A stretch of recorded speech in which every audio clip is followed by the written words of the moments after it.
Welcome to another episode of Miss N Reads. Hi, today we're going to be reading Just a Dream by Chris Van Allsburg. Chris Van Allsburg is the same author who originally wrote the first book about Jumanji, which is a picture book, and I highly recommend it if you haven't read it yet. So today we're going to be following a boy named Walter and how he's going to dream about the future. And when he dreams about the future isn't always super great like he thinks it's going to be. So we're going to follow Walter's journey and kind of see what he learns. Chris Van Allsburg books are specifically really great because the illustrations play such a huge part. So if you, as we read today, I would really like you to think about what role the illustrations play in this story. What is their purpose? And for that, you're going to notice a little bit of a different format today too, where I'm going to have the pictures and then a video of my voice instead of just a video of me flipping through the pages. So enjoy Just a Dream by Chris Van Allsburg. As usual, Walter stopped at the bakery on his way home from school. He bought one large jelly-filled donut. He took the pastry from its bag, eating it quickly as he walked along. He licked the red jelly from his fingers, and then he crumpled up the empty bag and threw it by the fire hydrant. At home, Walter saw Rose, the little girl next door, watering a tree that had just been planted. "It's my birthday present," she said proudly. Walter couldn't understand why anyone would want a tree for a present. His own birthday was just a few days away. "And I'm not getting some dumb plant," he told Rose. After dinner, Walter took out the trash. 3 cans stood next to the garage. 1 for bottles, 1 for cans, and 1 for everything else. As usual, Walter dumped everything into 1 can. He was too busy to sort through garbage, especially when there was something good on television. The show that Walter was so eager to watch was about a boy who lived in the future. The boy flew around in a tiny airplane and he parked on the roof of his house. He had a robot and a small machine that could make any kind of food with just the press of a button. Walter went to bed wishing he lived in the future. He couldn't wait to have his own tiny plane, a robot to take out the trash, and a machine that could make jelly donuts by the thousands. When he fell asleep, his wish came true. That night, Walter's bed traveled to the future.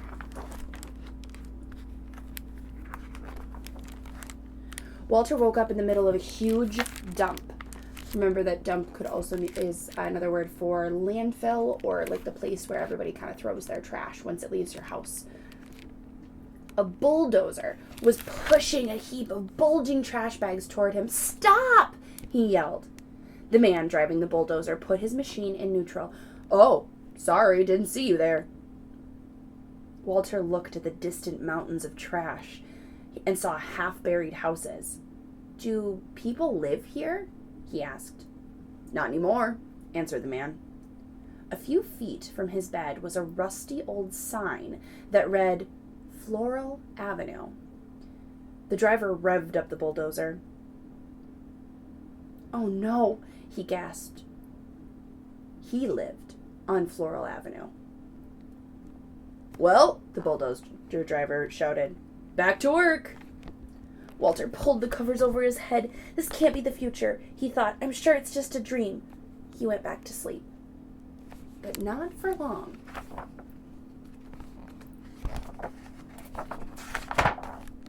Walter peered over the edge of his bed, which was caught in the branches of a tall tree. Down below, he could see 2 men carrying a large saw. "Hello," Walter yelled out. "Hello to you," they shouted back. "You aren't going to cut down this tree, are you?" Walter asked. But the woodcutters didn't answer. They took off their jackets, rolled up their sleeves, and got to work. Back and forth, they pushed the saw, slicing through the trunk of Walter's tree. "You must need this tree for something important," Walter called down. "Oh, yes," they said. "Very important." Then Walter noticed lettering on the woodcutters' jackets. He could just make out the word, "Quality Toothpick Company." Walter sighed and slid under his blankets. Until Walter couldn't stop coughing. His bed was balanced on the rim of a giant smokestack. The air was filled with smoke that burned his throat and made his eyes itch. All around him, dozens of smokestacks belched thick clouds of hot, foul smoke. A workman climbed one of the stacks. "What is this place?" Walter called out. "This is the maximum strength medicine factory," the man answered. "Gosh," said Walter, looking at all the smoke. "What kind of medicine do they make here?" "Wonderful medicine," the workman replied. "It's for burning throats and itchy eyes." Walter started coughing again. "I can get you some," the man offered. "No, thanks," said Walter. He buried his head in his pillow, and when the coughing stopped, he fell asleep. But then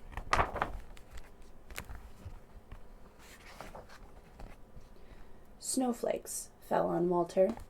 He was high in the mountains. A group of people wearing snowshoes and long fur coats hiked past his bed. "Where are you going?" Walter asked. "To the hotel," one of them replied. Walter turned around and saw an enormous building. A sign on it read, "Hotel Everest." "Is that hotel?" asked Walter. "On top of Mount Everest?" "Yeah," said one of the hikers. "Isn't it beautiful?" "Well," Walter began, but the group didn't wait for his answer. They waved goodbye and marched away. Walter stared at the flashing yellow sign and then crawled back beneath his sheets. But there was more to see. Walter's hand was wet and cold. When he opened his eyes, he found himself floating in the open sea, drifting toward a fishing boat. The men on the boat were laughing and dancing. "Ship ahoy!" Walter shouted. The fisherman waved to him. "What's the celebration for?" he asked. "We just caught a fish," one of them yelled back. "Our second one this week." They held up their small fish for Walter to see. "Aren't you supposed to throw the little ones back?" Walter asked. But the fishermen didn't hear him. They were busy singing and dancing. Walter turned away. Soon the rocking of the bed put him to sleep. But only for a moment. A loud shrieking horn nearly lifted Walter off of his mattress. He jumped up. There were cars and trucks all around him, horns honking loudly, creeping along inch by inch. Every driver had a car phone in one hand and a big cup of coffee in the other. When the traffic stopped completely, the honking grew even louder. Walter could not get back to sleep. Hours passed, and he wondered if he'd be stuck on this highway forever. He pulled his pillow tightly around his head. "This can't be the future," he thought.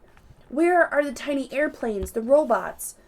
The honking continued into the night, until finally, one by one, the cars became quiet as their drivers, and Walter went to sleep. But his bed traveled on. Walter looked up. A horse stood right over his bed, staring directly at him. In the saddle was a woman wearing cowboy clothes. "My horse likes you," she said. "Good," replied Walter, who wondered where he'd ended up this time. All he could see was a dull yellow haze. "Son," the woman told him, spreading her arms in front of her, "this is the mighty Grand Canyon." Walter gazed into the foggy distance. "Of course," she went on, "with all this smog, nobody's gotten a good look at it for years." The woman offered to sell Walter some postcards that showed the canyon in the old days. "They're real pretty," she said. But he couldn't look. "It's just a dream," he told himself. "I know I'll wake up soon. Back in my own room." But he didn't. Walter looked out from under his sheets. His bed was flying through the night sky. A flock of ducks passed overhead. One of them landed on his bed. And to Walter's surprise, he began to speak. "I hope you don't mind," the bird said, "if I take a short rest here. The ducks had been flying for days, looking for the pond where they had always stopped to eat. I'm sure it's down there somewhere, Walter said, though he suspected something awful might have happened. After a while, the duck waddled to the edge of the bed, took a deep breath, and flew off. Good luck, Walter called to him. Then he pulled the blanket over his head. It's just a dream, he whispered, and wondered if it would ever end. Then, finally, Walter's bed returned to the present. He was safe in his room again, but he felt terrible. The future he'd seen was not what he had expected. Robots and little airplanes didn't seem very important now. He looked out his window at the trees and lawns and the early morning light, and then jumped out of bed. He ran outside and down the block, still in his pajamas. He found the empty jelly donut bag he'd thrown at the fire hydrant the day before. Then Walter went back home, and before the sun came up, sorted all of the trash by the garage. A few days later, on Walter's birthday, all his friends came over for cake and ice cream. They loved his new toys, the laser gun set, electric yo-yo, and inflatable dinosaurs. My best present, Walter told them, is outside. Then he showed them the gift that he'd picked out that morning, a tree. After the party, Walter and his dad planted the birthday present. When he went to bed, Walter looked out his window. He could see his tree and the tree Rose had planted on her birthday. He liked the way they looked, side by side. Then he went to sleep. But not for long, because that night, Walter's bed took him away again.